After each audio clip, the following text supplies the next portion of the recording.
মা ইলিশ রক্ষা ও প্রজনন মৌসুমে নদী ও সমুদ্রে মাছ ধরার উপর ২২ দিনের নিষেধাজ্ঞা শেষে আজ মধ্যরাত থেকে গভীর সাগরে যাচ্ছেন জেলেরা।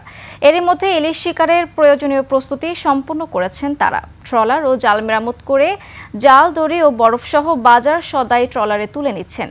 সমুদ্রগামী মৎস্যজীবীদের দাবি, সাগরে জলদস্যুদের তাণ্ডব বন্ধ, অবৈধ ট্রলিং, বোটের বিরুদ্ধে ব্যবস্থা গ্রহণ এবং দেশের জলসীমায় ভারতীয় জেলেদের মাছ ধরা বন্ধের ব্যবস্থা করতে হবে।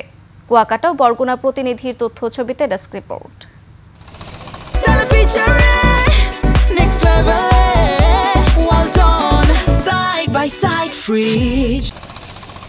কর্মমুখর জেলেপাড়ায় ফিরেছে স্বস্তির বাতাস। নিষেধাজ্ঞা শেষে মধ্যরাত থেকে ইলিশ শিকারে গভীর সাগরে যাচ্ছেন জেলেরা। কুয়াকাটা সহ উপকূলের প্রায় ৭৯,০০০ জেলে পরিবারে শেষ মুহূর্তের ব্যস্ততা। মৎস্যবন্দর মহিপুর ও আলিপুরের পোতাশ্রয়ে শিববাড়িয়া নদীতে সারি সারি ট্রলার নোঙর করা। নিষেধাজ্ঞার শেষ দিনে কেউ ট্রলারে জ্বালানি তুলছেন, কেউ গুছিয়ে নিচ্ছেন খাবার সামগ্রী।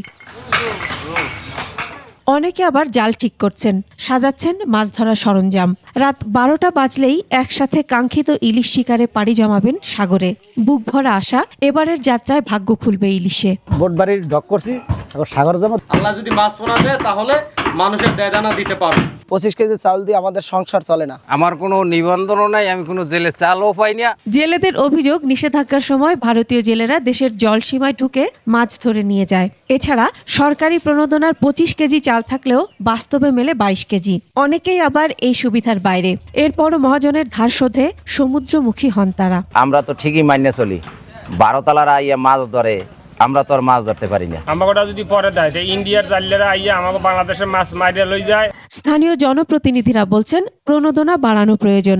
আর মৎস্য বিভাগও প্রণোদনা অপর্যাপ্ত স্বীকার করে বলছে এবারের নিষেধাজ্ঞা শতভাগ সফল হয়েছে। কর্তৃপক্ষের কাছে আবেদন জানাবো যেন এই বরাদ্দ আরো বাড়ানো হয়।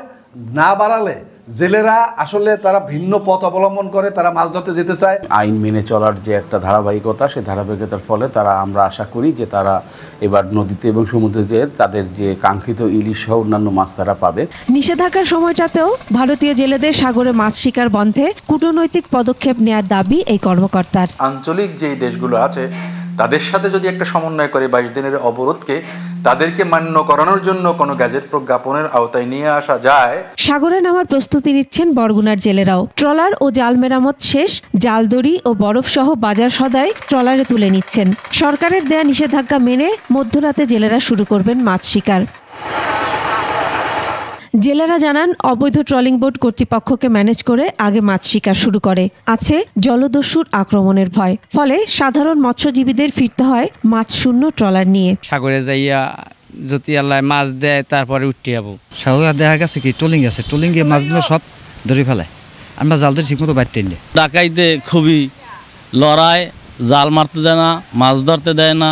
নিষেধাজ্ঞা শেষে নতুন আশায় সাগরে ফিরছেন জেলেরা। স্বপ্নের ইলিশে ভরে উঠুক তাদের জাল। Masuma Lisa, desk report, ২১ television.